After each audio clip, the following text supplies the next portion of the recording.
Welcome everybody to a look at the fourth and final film in the film-focused George Peppard box set from Imprint. So I've been looking forward to this film for a little bit of a while, especially since I started this box set, which is despite a couple of initial reservations. But the film itself is 1974's Newman's Law.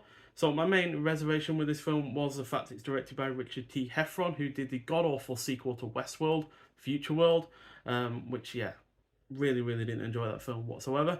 But yeah, this is a crime film clocking in at 98 minutes long. Alongside George Peppard, you've got the likes of Eugene Roche, who was in the likes of Foul Play alongside Chevy Chase and Goldie Hawn, as well as Gordon Pinsent, who was in the likes of the original Thomas Crown Affair, as well as Colossus, the Forbin Project.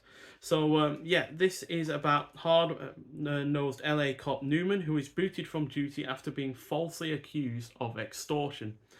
He goes rogue to investigate an organised crime case, uncovering a conspiracy that might extend to the highest levels of his own department.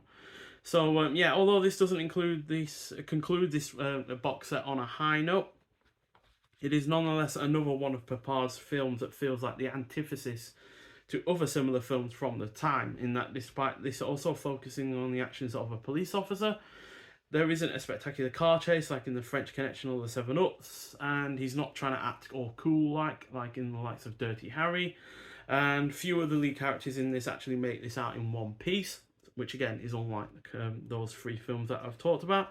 That said, the lack of action for the majority of the plot, in order to make this as gritty and as dark as it is, does mean that this isn't overly entertaining, which is why I say this isn't ending the box set on a high note.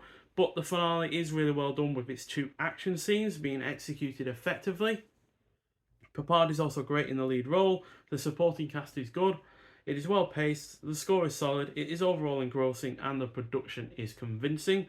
Also has a really laugh out loud moment at the beginning of this, where a drug dealer is trying to hide drugs in an apartment with a child inside. He basically asks the child to hide the drugs for him, and just as Peppard and his partner are taking the drug dealer out of the apartment, the kid holds up the drugs and goes, "Don't lay this shit on me," or to that effect. And yeah, I just really found that funny, to be honest. So yeah, overall a really good film.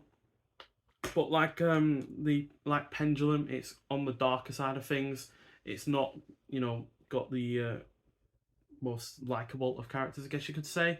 And like I said, most people do not get out of this film in one piece. But still, it's not a bad film by any means. It's still 4 out of 5, just like Pendulum. I probably prefer this to Pendulum overall, but still a really good film in its own right.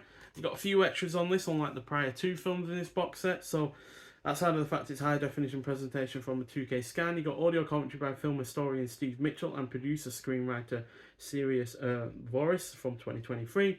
You got Richard's Law, the films of Richard T. Heffron, interview with director Jeff Burr from 2023, as well as theatrical trailer and radio spot. So I'd be interested to watch that interview with Jeff Burr, because I'd like to see whether or not there are any other films that they mention that will take my interest, because for now he's only one out of two, quite frankly, in terms of his directorial efforts, because like I said, did not enjoy Future World whatsoever.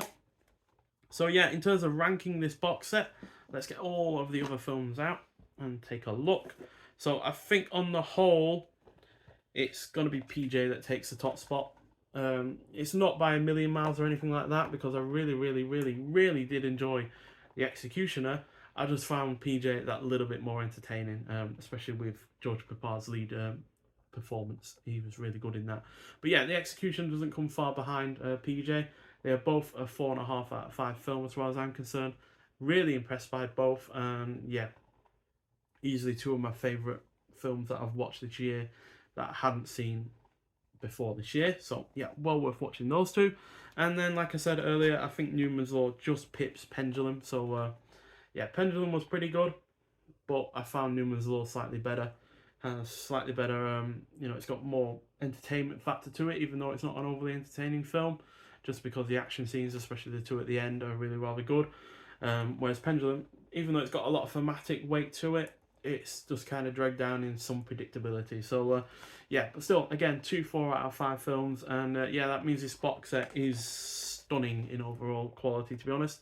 To have 2 4-star films and 2 4.5-star films is, yeah, well up there with some of my favourite box sets that either Imprint have released or, you know, other boutique labels have released. So yeah, it's well worth getting this box set if you haven't already. I know it doesn't come, all of the films don't come with all that much in the way of extras, and yeah, that is a little bit of a shame. It does feel a little bit lazy to not include anything on those two films that don't have any extras, but overall, in terms of just the films themselves, this is excellent, and I really like the box artwork as well, which you'll have seen in my unboxing. So if you want to see it properly, then go watch that video. But still, excellent box set, well worth getting, and I'm really, really pleased that I did get it myself. So yeah, but nonetheless, if you've seen Newman's Law or any of these other films, I'd like to hear your thoughts on them. But nonetheless, thank you for watching, and I'll see you in the next one. Bye.